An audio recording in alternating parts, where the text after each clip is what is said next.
سټوري شروعات کې موږ یو خبر اورو چې دنیا ته داسې قسم ځناور راغلی چې صرف په یو میاشت کې لس کم 100% خلک ختم کړو او په دې ځناورو هیڅ هم اثر نه کوي. بس یو وجه وه چې انسان په دې ځان بچ کولی شو او هغه و دنګوالی یعنې 8000 فیټ لوړوالی. نو داسې انسانانو ته پته لګېدلې وه چې داسې یو ځای شته چې د هغې نه اخوا دا ځناور نشي تللی او اوس د دې خبرې 3 کاله پوره شوي چې د دې نه پس موږ یو هینټر نومي ماشوم وینو چې دی په یو دنګ غر ناست وي او خپل ملګري ایني چې د ده نه ډېر لرې وي هغو سره د میلاوېدو دپاره دی دا سیمه پارږي. نو دته احساس وشي چې ما نه شاته څوک دي چې وګوري نو هم هغه خونخوار ځناور پسې لګېدلی وي منډې وهي نو اخر د دی ځان بچ کړي او خپل ایریا ته راواوړي. نو اوس موږ د هینټر کلی وینو چې نوم یې لوس ګلز ریفیوجي چې د دې لوړوالی هم 8049 فیټ وي. دلته موږ د هینټر فلار اینو چې خپل زوی هینټر فور کوي چې ته ما منع کړی وي چې ته دا لاین مه کراس کوه نو ته بیا ولې لاړې تا ته پته ده چې ته بیمارې ساه دې بندېږي نو ولې ځان خرابې. هینټر وایي چې ما هلته خپل امزولي ملګري لیدلی ما غوښتو چې زه هغو سره لوبې وکړم او وایي معاف مې کا پاپا نن پس به زه نه پار کوم دغه سیمه.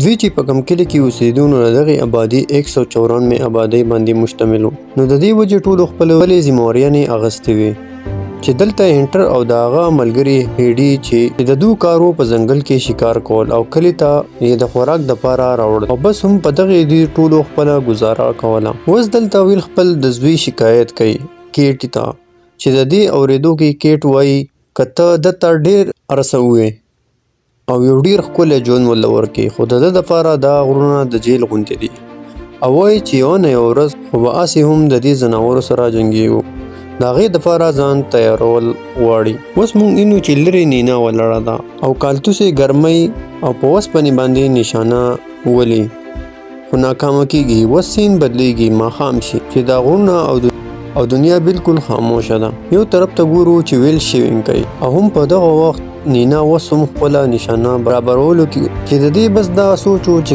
کله به دا ځناور ختمو او ځان به ترې خلاصوو.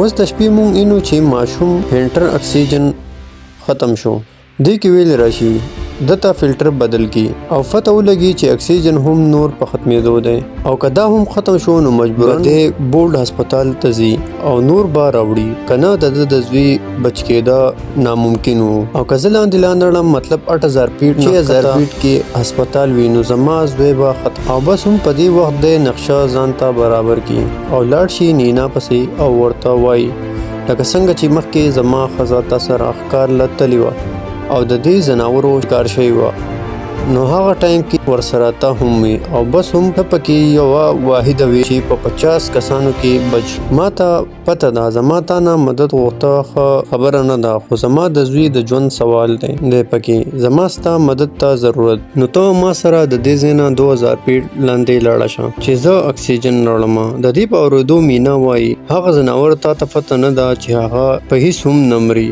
نه فی ګولۍ اثر کوي او نه بم بارود خو زه ستا مدد کولی شم. ما سره دا کمپاس دی ونې بوټي اکسیجن فریدي او کاربن ډای اکساید اخلي خو انسان د دې الټه کوي اکسیجن اخلي او کاربن ډای اکساید نو دا کار دغه الکتریک فریکوینسي سره او دا کمپاس د هغې د موجودګۍ خبر درکولی شي. سهار ول یو ملګري پسې لاړ شي چې د هغه نه ښه ډېر کالتوسې تماچې ټوپکې میګزین وغیره راواخلي او اوس دی د ښکته تلو سفر شروع کوي. نو لاره کې مینا میلاو شي او وایي تا له کمپاس استعمالول درځي او که په غلطۍ ورله مخې له ورغلې نو څنګه به دې ځان بچ کړې له راسره ضروري دي. نو اوس دا 3 واړه سفر روان شي کوم ځای کې ډیډلاین باندې یعنی 8000 فیټ کمپاس نه پته ولګي چې دې ټایم کې 1.5 کیلومتر کې هیڅ نشته لاره صفا ده. کته راتلو باندې دوی ځای ته راورسي چې دلته فوج د هغه ټول ځناورو سره مقابله کړې وه. اوس د هغو صرف دغه یو څو ګاډي او څه سامان پاتې وي چې ویل کیټ نینا ته څه ضروري سامان راوالي او د دې ځای نه خپل سفر دوباره جاري وساتي. دې ټایم کې دوی د الټا ویسټا ایریا کې رادن نشي دا 7000 چې 120 فوټ نو معلومه شوه چې خطره دوی ته ډېره نږدې ده خو ښه خبره دا وه چې دلته کیز لګېدلی و چې په دې لپاسه یا لاندې تله کېدی شو چې دا یو قسم کیبل گاډی و چې خلک پکې په اسانه تللی شو. اوس هغه طرف ته ویل د دې کیبل گاډي موټر سټارټ دا دواړه پکې کېني د کې نینا میدان ته شوه او په دغه ځناورو یې ویشتل شروع کړو او دغه ځناور یې ویشتو او چې څنګه د ځناورو ته پته ولګېده چې دلته کاربن ډای اکساید یعنی انسان موجود دی نو د دې دپاره په یو ساعت کې راځي. کیټ او نینا برابر حملې راکټ لانچرې ورسره هغه پې هم وولي خو په دې ځناورو هیڅ هم اثر نه کوي. دې کې ویل کوشش رنګ راوړي او موټر سټارټ کړي. نینا ورته هغه ټایم راوخیږي. اخر ته کیټ پاتې وي چې هغه ترې ډیر لرې وي. ډیر کوشش نه په ځان پورې ځوړند کړي خو دا ځناور دنه تیز و چې په یو وار د دو هغه لیپ تباه کړي او ښکته راوغورځېږي او دو منډې وهي چې ځان بچ کړي. د مرګ کار شوی و خو اخر دو د هغه 8000 فیټ لوړوالی کراس کړي او بچ شي. د دې نه پس دو یو کور کې پناه واخلي چې د دې دنګوالی هم 8900 فیټ وي نو دو اوس محفوظ ایریا کې دي. اوس ټایم ماسوتن دی او ستړي هم وي. ګولډ او نور داسې د خوراک کوي او خپلو کې لګیا وي. نینا وایي چې دغه ایریا کې خو ځناور هم لکه اسونه غواګانې دي خو چې دا صرف د انسانانو شکار ولې کوي داسې ښکاري لکه دا چې جوړ شوي وي د انسانانو د مرګ لپاره. په تېره شي په سبا له دوی لاړ شي کیلزوی ماینز د دې لوړوالی هم 8092 فیټ و. نو اوس دا ماینز په ډیرو طریقو د ځمکې لاندې ویښته تللي وي. نو اوس د دوی په دې خبره اتفاق راغی که موږ په 8 نمبر لیول باندې لاړ شو نو دا لاین به موږ ډایرکټ هولډر اسپتال ته ورسوي او هلته کې به موږ بس دوی هم په 8 نمبر لیول باندې وروان چې وګوري نو د 8 نمبر لیول دروازه خو بنده کړې وي. نو اوس به دوی مجبورن 8 لیول نه ښکته هم 7 لیول ته وځي. خو اوس دلته کې مسله دا ده چې په 7 لیول باندې په هر ځای کې دا ځناور موجود دا ډایرکټ د مرګ لاره وي. نو اوس په دې ځای کې ویل کیټ نینا ته وایي چې تاسو په دې ځای ورځئ او زه به یوازې لاړ شم. د دې په اورېدو کیټ او نینا وایي موږ تا سره ځو تا یوازې نه پرېږدو. نو اوس ورسره دوی هم ملګري شي. نو اوس دا درې واړه 7 نمبر لیول ته داخل شي او په دې ځای کې دوی محسوس کوي چې موږ نه شاته څوک دي چې وګوري نو هغه د مرګ پیغام یې راغلی وي هغه ځناور د دوی شاته. نو اوس دوی منډې وهي. د ډېرو منډو او ستړو نه پس دوی یو غار ته دننه شي او خپل ساه بنده کړي د دې وجې چې دا ځناور موږ ویني او موږ محسوس نه. نو دومره ټایم ساه بندول ډیر مشکل دی. ویل ولګي یو بم اخوا سایډ ته ورولي او ښه منډې وهي. نو په دې وجه ځناور ته هم پته ولګېده چې بالکل دلته څوک شته او دا ځناور ټک ورپرېږدي. ټک لګېدو سره هم دلته د کیټ کیسه ختمه شي.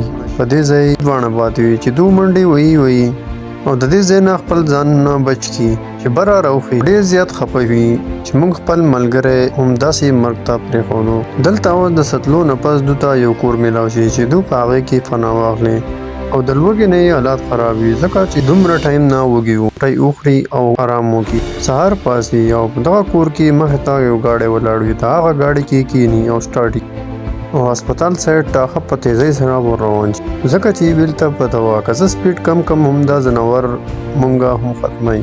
نو ویل ډایرکټ هولډر اسپتال ته ورسي.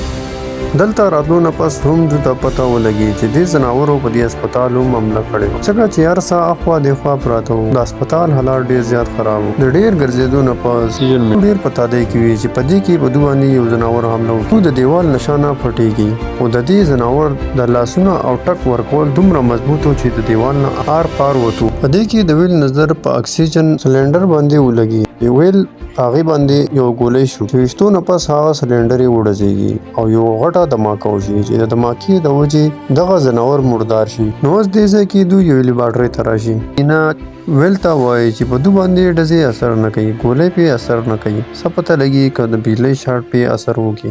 او ویل ته وایي چې ستا د زوی اکسیجن ته ضرورت دی ته لاړ شه زه دلته کې ایکسپریمنټ کوم او د دې ځناورو نه نور ځان خلاصوم ځکه چې لیبارټرۍ کې هر څیز موجود وي. نو ویل ډایرکټ د لیبارټرۍ نه وځي او په فل سپیډ کې هر سایډ ته ور روان شي. ویل دومره سپیډ کې وي چې ګاډی بې قابو شي او په هغه ځنګل کې اکسیډنټ. نو ویل پکې بچ پاتې شي او د ګاډي خو هر څه خراب شي. ویل د دې ځای نه دپاره منډې وایي شاته پسې دغه ځناور لګېدلی وي. د ویل کوشش دا وي چې زه زر دغه 8000 لاین کراس کړم بره وخېږم چې دې ځناورو نه بچم. نو ویل بس دغه 9995 فیټ ته ورسي چې دغه نه اخوا نور پکې طاقت نه او دا ځناور په ویل باندې اوس حمله کوي چې په همدې دوران نینا ځناور باندې سره زناور ختم او دو پج پاتې شي نو ښکاري چې د نینا ایکسپریمنٹ کامیاب شو. آخر کار دوم دغه زناورونه بدله واخ او دا زناور مکمل ختم شو او ویل هم په ټایم راورسېږي چې د خپل زوی اکسیجن راوړي او هغه لا یو نوې زندگی ورکړي. نو اوس یو ځل بیا دنیا د انسانانو د اوسېدو لپاره قابله ده. که کهاني مو خوښه شوې زموږ چینل سره سبسکرایب